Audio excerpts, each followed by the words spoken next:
பாண்டியன் அரசிக்கிட்ட சொல்றாங்க, நல்லா கணக்கு பார்த்துட்டியாம்மா? நான் நல்லா கணக்கு பார்த்துட்டேன்ப்பா. செந்தில் சொல்றாரு, என் தங்கச்சி கணக்குல புளியில. பழனி, இவ்வளவு செலவாயி போச்சேடா. என்னைய கேட்டா என்னை விட்டுட்டு போனீங்கல்ல, ஆகதான் செய்யும் இவ்வளவு செலவு. 1500 வேட்டி சட்டை தானே மச்சான் வாங்கி கொடுத்தீங்க.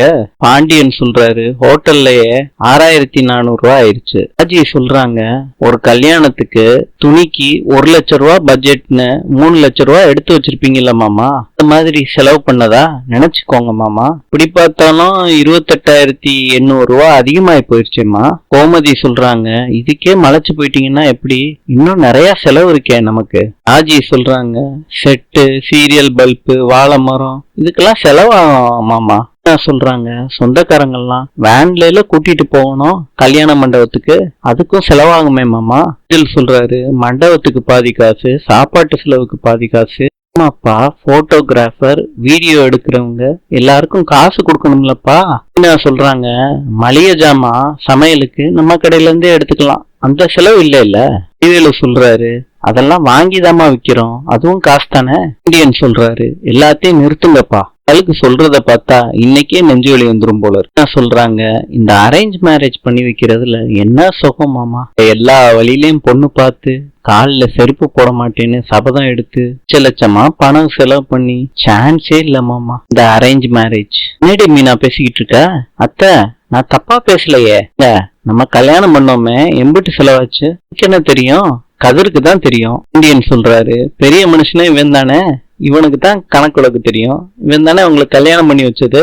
கதிரு சொல்றாரு, மிஞ்சி மிஞ்சி போனா ஒரு 20,000 செலவாயிருக்கும், மாதிரி லட்சக்கணக்குல எல்லாம் செலவாகல. இந்தியன் சொல்றாரு, அதுக்காண்டி சரவணனை போய் திருட்டுத்தனமா தாலி கட்ட சொல்றியா? வீட்டுல இருக்கவங்க எல்லாரும் சேர்ந்து கல்யாணம் பண்றதுல தானே சந்தோஷம். கொஞ்சம் முன்ன பின்ன ஆகதான் செய்யும், கஷ்டமா இருந்தாலும் பண்ணி தானே ஆகணும். உங்களுக்கு இதுல தானே சந்தோஷம் இருக்கு. என்ன கோமதி நான் சொல்றது? ஆமாங்க, புள்ள வச்சு ஒருத்தன் கல்யாணம் பண்ணி வைக்கிறேன்னு சொன்னான் பாரு, அதை விட 10ல் 1 பங்கு காசு கூட செலவாலையே. நினைச்சு நினைச்சு சிரிச்சுக்கிட்டு இருக்காங்க. செந்தில், என்ன தனியா கும்மி அடிச்சுக்கிட்டு இருக்க மீனா? கும்மி இல்ல செந்தில், கை குட்டி சிரிச்சுக்கிட்டு இருக்கேன். இப்படி என்ன சந்தோஷம் மீனா உனக்கு? திருட்டுத்தனமா லவ் மேரேஜ் பண்ணிட்டு வந்தோம்ல, பத்தி உங்க அப்பா என்னெல்லாம் சொல்லியிருக்காரு. என்ன ஓ அப்பா? சரி, அது என் மாமனாரு. மேரேஜுக்கு செலவு அதிகமாக ஆளே ஒரு மாதிரி ஆயிட்டாரு. கதிரும் இதான் டைமிங்னு ஓட்டிட்டீங்க. செந்தில், இந்த விஷயத்துல அதிகமா பாதிக்கப்பட்டது நான் தான். அந்த தங்கமயில் குடும்பத்தை பாத்தீங்களா? பேராசை பிடிச்சவங்களா இருக்காங்கல்ல, இந்த மாதிரி தெரியலையே மீனா. எனக்கு அப்படிதாங்க தோணுது. எதையுமே புரிஞ்சுக்காம அவங்க இஷ்டத்துக்கு பண்ணிக்கிட்டு இருக்காங்க. லட்சணத்துல நம்மள வேற மட்டம் தட்டி பேசிக்கிட்டு இருக்காங்க. எனக்கு அந்த அளவுக்கு தோணல மீனா, நீ ரொம்ப யோசிக்கிற. ஒன்னும் தெரியாது செந்தில், அந்த வம்புக்கே வரல. மீனா இந்த மாதிரி சொல்லிட்டு போறான்னு புரியலையே. ஆகியும் சுடர்கிட்ட சொல்லி எல்லா அட்ரஸையும் உள்ள எடுத்து வைக்க சொல்றாங்க. இல்ல, உனக்கு புடவை பிடிச்சிருக்குல்ல? எனக்கு ரொம்ப பிடிச்சிருக்குமா. இல்ல மனுஷங்க இம்பிட்டு காசுக்கு புடவை எடுத்தாலும் ஒன்னும் சொல்ல மாட்டேறாங்க. ஐயும் சொல்றாங்க, அதை வேற சொல்லுவாங்களாக்கும், நம்ம மாப்பிள்ளைக்கு 15 பவுன் நகை போடுறோம். சொல்றாங்க, சொல்லி இருக்கோம், ஆனா போட போறோமா? அத நினைச்சாதமா பயமா இருக்கு. அவங்க வேற நல்ல குடும்பமா இருக்காங்க. நம்ம இப்படி எல்லாம் பண்றது தப்பு இல்லையாம்மா? தப்புதான் மயிலு. என்ன பண்ணணுங்கிற? அம்மா உண்மைய சொல்லிடலாமா? கல்யாணத்தை நிறுத்திடுவாங்க. பரவாயில்லம்மா, வாயிலே போட்டேன்னா. கல்யாண புடவை எடுத்துட்டு வந்துட்டு பேசுற பேச்ச பாரு. பொய் சொல்லி இப்ப கல்யாணம் பண்ணிடலாம். அந்த வீட்டுல போய் வாழ போறது நான் தானேம்மா. சொன்ன பொய்யெல்லாம் தெரிஞ்சிருச்சுன்னு வச்சுக்கோ, என்னைய பத்தி கேவலமா நினைப்பாங்கம்மா. உங்ககிட்ட பல ட்ரிப் சொல்லியிருக்கேன், உனக்கு நான் நல்ல வாழ்க்கை அமைச்சு கொடுக்கறது என் பொறுப்பு. போய் நல்லபடியா வாழ வேண்டியது உன் சாமர்த்தியம்.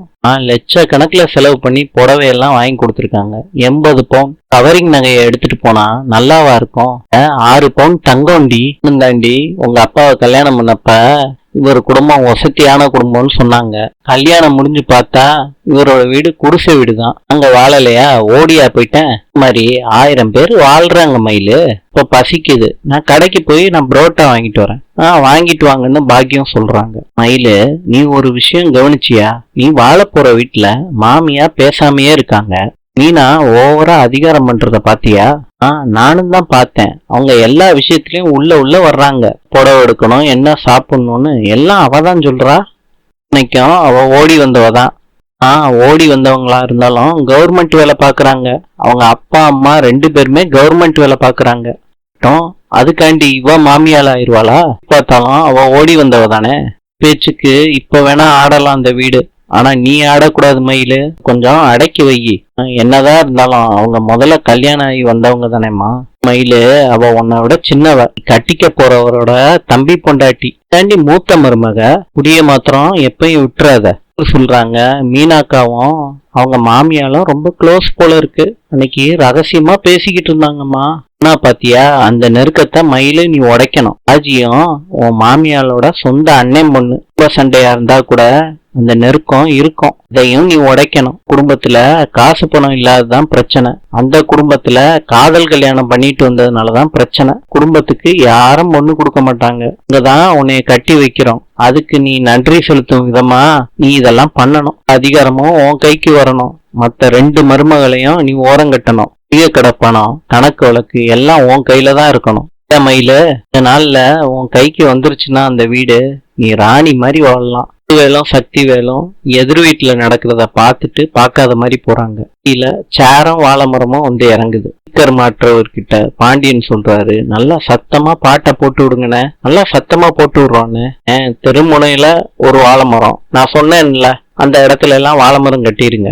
இந்த தெருவுல இருக்க அத்தனை பேத்துக்கும் ராத்திரியா பகலான்னு தெரியக்கூடாது. அவ்வளவு பிரமாதமா சீரியல் செட்டு போட்டுருங்கண்ணே. கல்யாணம் யாருக்குன்னு தெரியுமாண்ணே? என்னோட மூத்த பையனுக்கு தான் கல்யாணம். திரு சரவணன். போற பொண்ணு தங்கம்னா தங்கம், அப்படிப்பட்ட தங்கம். உள்ள நிறைய பேரு என் மகனுக்கு கல்யாணம் நடக்க கூடாதுன்னு மண்டி போட்டு வேண்டிக்கிட்டு இருந்தாங்க. மூஞ்சில கரிய பூசுற அளவுக்கு சிறப்பா பிரமாதமா கல்யாணத்தை நடத்த போறேன். பார்க்க தானே போறீங்க கல்யாணத்தன்னைக்கு. உங்களுக்கு நல்லது தானே நடக்கும். என்னத்த சொல்றது, ஆளுகள்லாம் வந்து கரெக்டா வேலையெல்லாம் பாத்துருவாங்கல்ல, சிறப்பா பாத்துருவாங்கண்ணே. இன்று மொரீஷியஸின் நாணயம் ரூபாய். நாளை சந்திப்போம்.